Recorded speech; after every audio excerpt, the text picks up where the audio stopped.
پیغمبر صلی الله علیه و سلم در مدت 23 سال حضرت جبرئیل رو در صورت اصلیش دو بار دید. یکی السلام علیکم و رحمت الله و برکاته. محترم عزیزان، امروز ما در برنامه نوبتی پخش مستقیمی مرکز اسلامی قرار داریم. موضوع صحبت ما امروز درباره اسراء و معراج محمد پیغمبر صلی الله علیه و سلم می باشد. شما می توانید عزیزان شنوندگان محترم آزادانه هر چیزی که درباره اسراء و معراج می خواهید معلومات حاصل کنید می توانید آزادانه سوالاتون بدهید.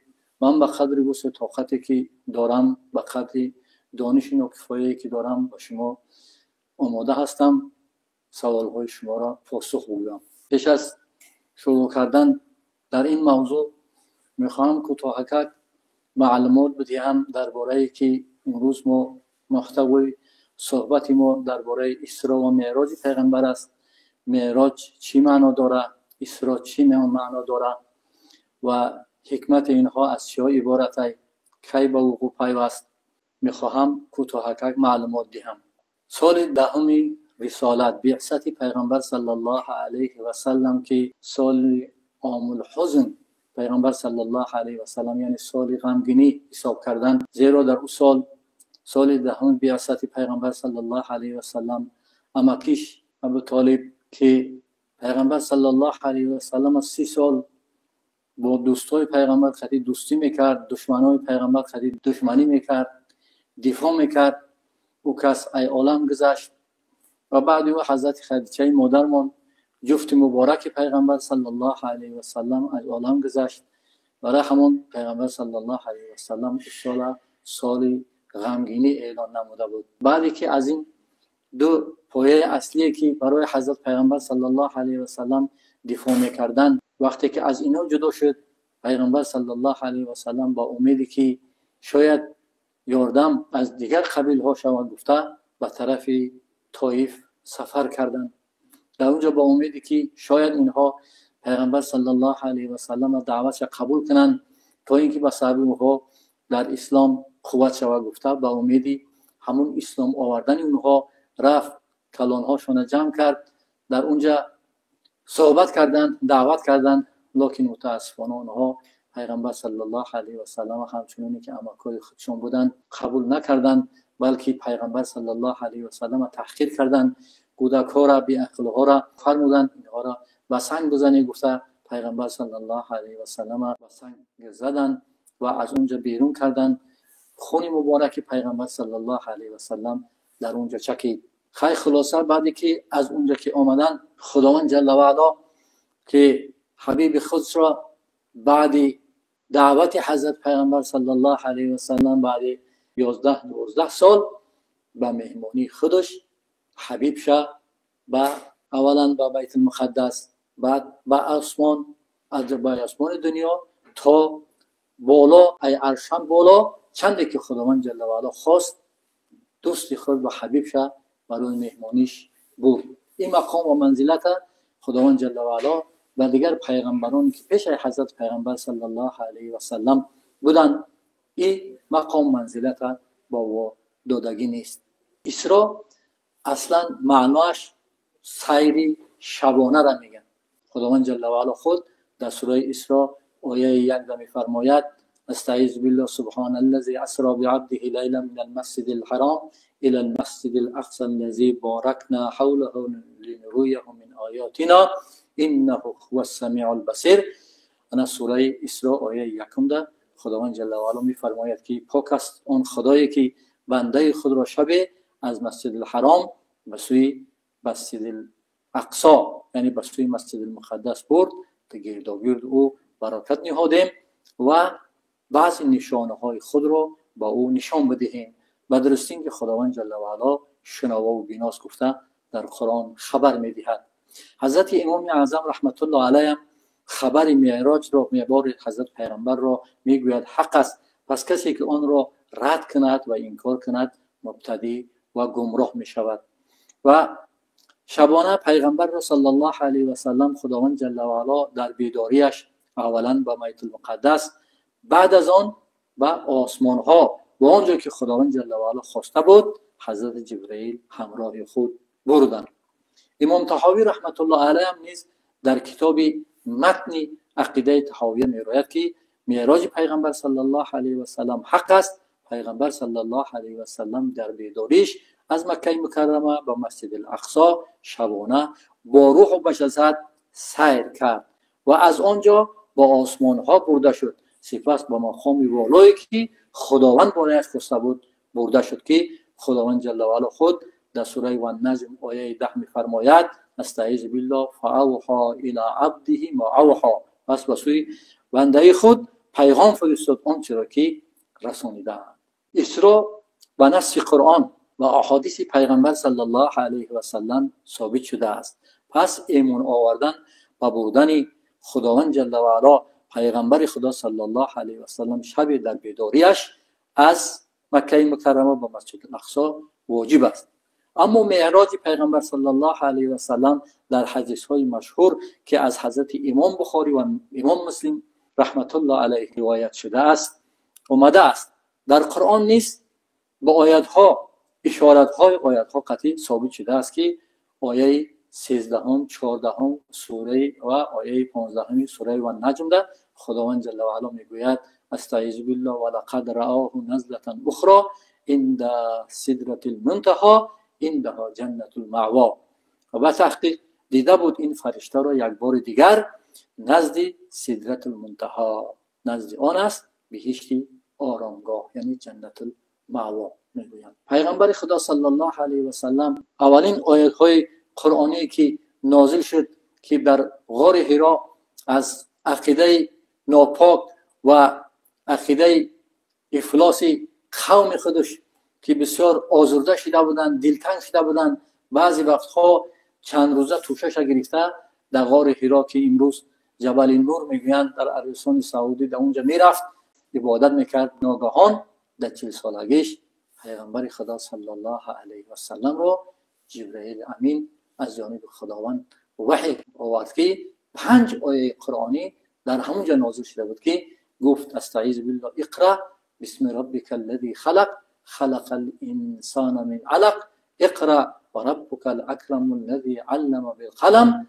علم الانسان ما لم یعلم صدق الله العظیم. یکم بار در همونجا حضرت جبرئیل را به صورت اصلیش دید. پیغمبر صلی الله علیه و سلم در مدت 23 سال حضرت جبرئیل را در صورت اصلیش 2 بار دید. یکی در همون غار حرا، دوم بار همین شب معراج به صورت اصلی دید. پیغمبر خدا صلی الله علیه و سلم حکایه میکنند که حضرت جبرئیل میگه وقتی که فرود آمد آسمان و عالم را میگه فرو گرفتگی بود که عالم تاریک شد، 600 قنات داشت.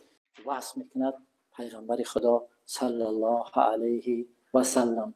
حضرت علامه تفتزانی هم در این مورد چنین میگوید که اسراء و معراج تا بیت المقدس قطعی به نص قرآنی ثابت شده است و از آنجا به آسمان و حدیث های مشهور و از آسمان دنیا تا جنت تا عرش تا بالای عرش و حدیث های آحاد ثابت شده است که در کتاب شرح عقاید نصفی در صفحه 104 و 105 این رویداد را آورده است که حضرت انس رضی الله تعالی عنه و حضرت انس ابن مالک و حضرت مالک ابن صعصعه رضی الله تعالی عنهما روایت میکنند از پیغمبر خدا صلی الله علیه و سلم که پیغمبر خدا صلی الله علیه و سلم به اینها حکایت کرد که من در حتیم بودم یک روز شب که دیر شدگی بود مابین خواب و مابین بیدار بودم. ناگاه برادرم حضرت جبرئیل آمد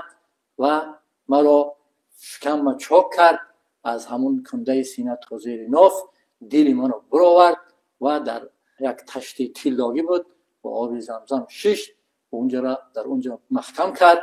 مرا از مسجد الحرام به سوی بیت المقدس برد. گفته حضرت پیامبر صلی الله علیه و سلم روایت میکند که یک براق یک چهارپا را آورد که او براق میگه از خچیر میده‌تر از خر کلانتر بود، بلندتر بود. همین چهارپای تیزگرد بود که کجایی که چشمش میدید وقتی پاشم میبرداشت در همون جایی چشمش میدیدگی خلاصه میموند. خلاصه ای کنایه از سرعتی تیز سیر کردنش که اونجا رو بردن در همون یک حلقه براق بستن. بعد خداوند جل و علا برای مهمانی حبیبش تمام پیغمبران رو در اون مسجد المقدس حاضر کردگی بود و بعضی روایت ها هست که 124,000 در درون ما 313 تا پیغمبر رسول همه اونها را خداوند جل و علا اونجا حاضر کرد بود. پیغمبر صلی الله علیه و سلم برای آنها 2 رکعت نماز گزاریدن در همون بیت المقدس. بعد دی چند لحظه خداوند جل و علا حضرت با همراه حضرت جبرئیل پیغمبر صلی الله علیه و سلم را با آسمان برد. در ظاهر هم خیلی می نماید که گویا که این آسمان ها نگهبان نداشته باشه. این غلطه. هر آسمان خداوند جل و علا نگهبان داره، قراول داره که از حدیث های سخن های حضرت پیغمبر صلی الله علیه و سلم برمی آید. پیغمبر خدا صلی الله علیه و سلم میگه وقتی که ما با آسمان دنیا رفتیم، وقتی که میرا میگه او درش زد، او در زبانش گفت تو کیستی؟ گفت من حضرت جبرئیلم. گفت با همراه کیست؟ گفت محمد پیغمبر آخر زمان صلی الله علیه و سلم است. بعد او گفت که آیا او پیغمبر شده است؟ حضرت جبرئیل گفت آره. بعد اونجا میگه ناگاه حضرت آدم علیه السلام میگه بودک آدم علیه السلام مرحبا گفته سلام کرد و گفت فرزند صالح آمدی، خوش آمدی گفته و استقبال گرفت. بعد میگه از نزد حضرت آدم علیه السلام با آسمان دیوم میگه برو اومدیم. در آسمان دیوم با همون خیلی سوال و جوابی که یکم آسمان در بود همون سوال و جواب با تکرار شد. حضرت جبرئیل علیه السلام همون جواب ها را گفت. ناگاه میگه اونجا حضرت عیسی علیه السلام با همراه حضرت یحیی که اینها پسر خاله بودن در اونجا دیدن و مرحبا گفته حضرت پیغمبر پیشواز گرفتن. بعد از اونجا رفتن با بالا برآمدن با آسمان سیم. در آسمان سیم حضرت یوسف علیه السلام دید که پیغمبر خدا صلی الله علیه و سلم حکایت میکند حسن و زیبایی را خداوند جل و علا به حضرت یوسف دادگی بود که نیمی تمامی همون عالم زیباییش به حضرت یوسف علیه السلام داده شده بود. حضرت عایشه مادرمان میگه که بسیار میگه رشک آمد، گفت که جفتی مبارک من حضرت محمد علیه السلام ای یوسف تا زیباتر ای گفته. هم خیلی قول حضرت عایشه مادرمان هم هست. خلاصه بعد با آسمان چهارم رو آمدن. آسمان چهارم در حضرت ادریس علیه السلام دیدن. او کسقتی پیشواز گرفت. حضرت یوسف هم مرحبا گفته قبول کرد. بعد از اونجا با آسمان پنجم برآمد. در آسمان پنجم حضرت هارون علیه السلام قدوا خورد. حضرت هارون هم با همون مرحبا گفته پیشواز گرفتن. بعد با آسمان ششم رفتن. در آسمان ششم حضرت موسی علیه السلام دید. حضرت موسی علیه السلام پیغمبر خدا میگه که دید بسیار گریان شد، بسیار گریه کرد. گفت این جوانی که همیشه جوانی هست که خداوند جل و علا امتهای اینا بیشتر ای امتی من در جنت جای میتیه گفته. بسیار گریان شدن. بعد او با آسمان هفتم برده شد. در آسمان هفتم ناگاه حضرت ابراهیم علیه السلام قطیبا خوردیم. پیغمبر صلی الله علیه و سلم میگه که من حضرت جبرئیل پرسیدم که کیست؟ گفت این پدرت حضرت ابراهیم خلیل الله است. گفته در اونجا وا خوردیم. در اونجا نزدشته کودک ها یعنی بازی میکردن. تا کودک هایی که به سن بلاغت نرسیده از این عالم گذشته بودن در اونجا بودن نزد حضرت ابراهیم علیه السلام. خلاصه در اونجا پیغمبر صلی الله علیه و سلم میگه که درخت سدرت المنتهی را دیدم. سدرت المنتهی نام درختی که امور دنیوی تا اونجا اخیر میشوند، امور آسمانی اونجا میآیند. در اون سدرت المنتهی، در نزد سدرت المنتهی جنت المأوا یعنی که بهشت آرامگاه بود. سدره یک درختی میگه پیغمبر خدا وصف کردن که میوهاش رنگی میگه کوزه بودن، برگاش رنگی گوشای میگه فیل کلام بودن. بعد اونجا حضرت جبرئیل میگه من گم کردم و گفتم ای برادرم جبرئیل تو کجا رفتی؟ حضرت جبرئیل گفت دیگر این مقام اصل برای من اجازت نیست که من برم. خلاصه خداوند جل و علا چندی که خواست پیغمبر صلی الله علیه و سلم را از اونجا بالا چندی که خواست با برد. در اونجا پیغمبر صلی الله علیه و سلم را خداوند جل و علا 50 نماز رو فرض گردانید. به واسطه جبرئیل مستقیما 50 وقت نماز برای حضرت پیغمبر صلی الله علیه و سلم و امتش فرض گردانید. حضرت پیغمبر خدا صلی الله علیه و سلم میگه وقتی که من بازگشتم، میگه سیر بازگشتم همون خیلی نزد حضرت موسی علیه السلام میگذشتم. حضرت موسی علیه السلام گفت چیکار کرد پروردگارت؟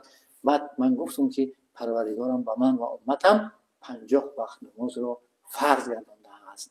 بعد حضرت موسی علیه السلام گفت که ارجع، یعنی بگرد اینجا، برای نزد خداوند با دعا که التجا کن کم کنه این نمازها را، برای که من در تجربه گذراندگیم امتی هم طاقت نمیکند که این 50 وقت نماز بخونه. خلاصه بعد باگشتم نزد خداوند جل و علا با التجا کردم، برای امت دعا کردم که تا اینکه سبک شود. خلاصه بعد 5 وقت نمازها کم کرده شد. میرفتم می اومدم، با می اومدم، چند بار پیگی حضرت موسی علیه السلام گرداندن. خلاصه 5 وقت ماندن، باز گفتم هم میخواد، باز حضرت موسی با بگرد با دعا کن تا اینکه کم کند خداوند جل و علا این 5 وقت نماز که امتش طاقت نمیکند. لیکن دیگر من گفتم شرم میدارم که دیگر باز بگردم با دعا کنم.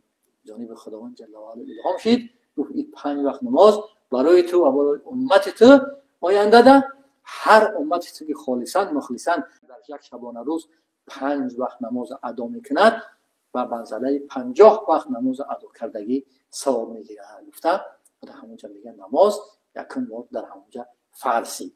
بعضی خبرها آمده است که آیه 285 و 286 سوره بقره، یعنی آخرش که آمن الرسول، همونجا تا آخرش خداوند جل و علا پیغمبر صلی الله علیه و سلم را الهام کرد. بعد بشارت و خبری مژده داد که کدام انسان هایی که از امت های تو شرک به خدا نمیارن او را جنت داخل میکنن. انا سیم همین 5 وقت نماز برای حضرت پیغمبر و امتش فرض شد.